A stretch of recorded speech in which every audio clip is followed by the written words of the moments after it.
Hello বন্ধুরা, নমস্কার। আশা করি আপনারা ভালো আছেন। শিরোনাম: কলকাতা সেই রাত। কলকাতার উত্তাল শহরে, যেখানে দিনের কোলাহল রাতের নীরবতাকে আচ্ছন্ন করে রাখে, সেই রাতটা ছিল কিছুটা অন্যরকম। বাতাসে যেন এক অদ্ভুত সন্ত্রাসের গন্ধ ভাসছিল।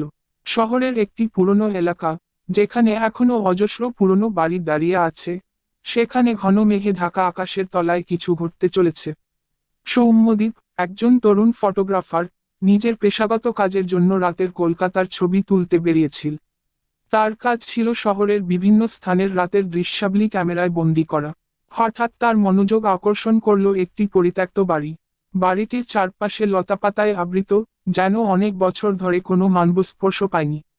বাড়িটির সামনে এসে দাঁড়াতেই সৌম্যদীপের মনে হলো, বাড়ির ভেতর থেকে কেউ যেন তাকে ডাকছে। সে জানত এটা তার কল্পনা হতে পারে, তবুও কৌতূহলবশত সে বাড়ির দিকে এগিয়ে গেল। দরজাটা ছিল আধখোলা, এবং ভিতরে প্রবেশ করতেই সে অনুভব করল এক শীতল বাতাসের ঝাপটা। বাড়ির ভেতরে এক অদ্ভুত নিস্তব্ধতা বিরাজ করছিল, যেন সময়ও এখানে থমকে গেছে। সৌম্যদীপ তার ক্যামেরার ফ্ল্যাশলাইট জ্বালিয়ে ঘরগুলোর দিকে তাকাতে শুরু করল।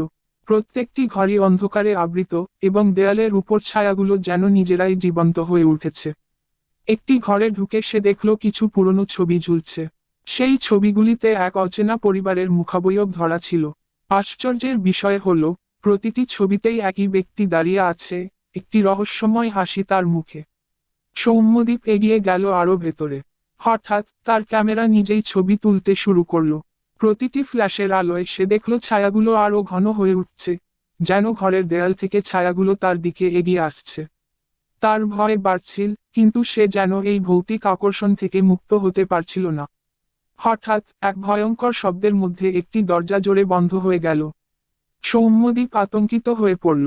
সে তাড়াতাড়ি বাড়ি থেকে বের হতে চাইল, কিন্তু বাড়ির ভিতরকার পথ যেন একটা গোলকধাঁধার মতো হয়ে উঠেছিল। প্রতিটি দরজা খোলার চেষ্টা করলেও সে দেখতে পেল যে তা বন্ধ এবং ভেতর থেকে খোলা সম্ভব নয়। সে বুঝতে পারল যে সে ফাঁদে পড়েছে। তার শরীর ঠান্ডা হয়ে উঠল, এবং হঠাৎ একটি ছায়ামূর্তি তার সামনে এসে দাঁড়ালো। সেই মূর্তিটির চোখে এক অশুভ আলো জ্বলছিল। সৌম্যদীপের মনে হলো, এই ছায়াই তাকে এখানে টেনেছে, তাকে কিছু বলতে চায়। ছায়াটি এক বিকট হাসি ছেড়ে বলে উঠল, তুমি আমার কারাগারে ঢুকেছ, আর এখান থেকে বের হওয়া সহজ নয়। তবে আমি তোমাকে একটি সুযোগ দেব। যদি তুমি এই বাড়ির রহস্য খুঁজে বের করতে পার, তবে তুমি মুক্ত হতে পারবে। সৌম্যদীপের মনে হলো যেন সময় থমকে গেছে। ছায়াটি অদৃশ্য হয়ে গেল, আর সে বুঝতে পারল যে তাকে এই বাড়ির ইতিহাস খুঁজে বের করতে হবে। প্রতিটি ঘরে সে খুঁজতে লাগলো সেই রহস্য যা তাকে মুক্তি দেবে। দেয়ালের বিভিন্ন লেখায় লেখা ছিল কিছু ইঙ্গিত, যা তাকে সঠিক পথে এগিয়ে নিতে সাহায্য করছিল। তার খোঁজাখুঁজির এক পর্যায়ে সে পেল একটি পুরনো ডায়েরি, যেখানে লেখা ছিল সেই পরিবারের কথা যারা একসময় এই বাড়িতে বাস করত। ডায়েরিতে লেখা ছিল কিভাবে সেই ব্যক্তি একটি কালো জাদু করে নিজের আত্মাকে অমর করতে চেয়েছিল, এবং কিভাবে তার পরিবারের প্রতিটি সদস্য সেই অভিশপ্ত জাদুর কারণে মারা গিয়েছিল। এই ডায়েরি পড়ে সৌম্যদীপ বুঝতে পারল যে তাকে একটি বিশেষ কক্ষের দরজা খুঁজে বের করতে হবে, যেখানে সেই জাদুর রহস্য লুকানো আছে।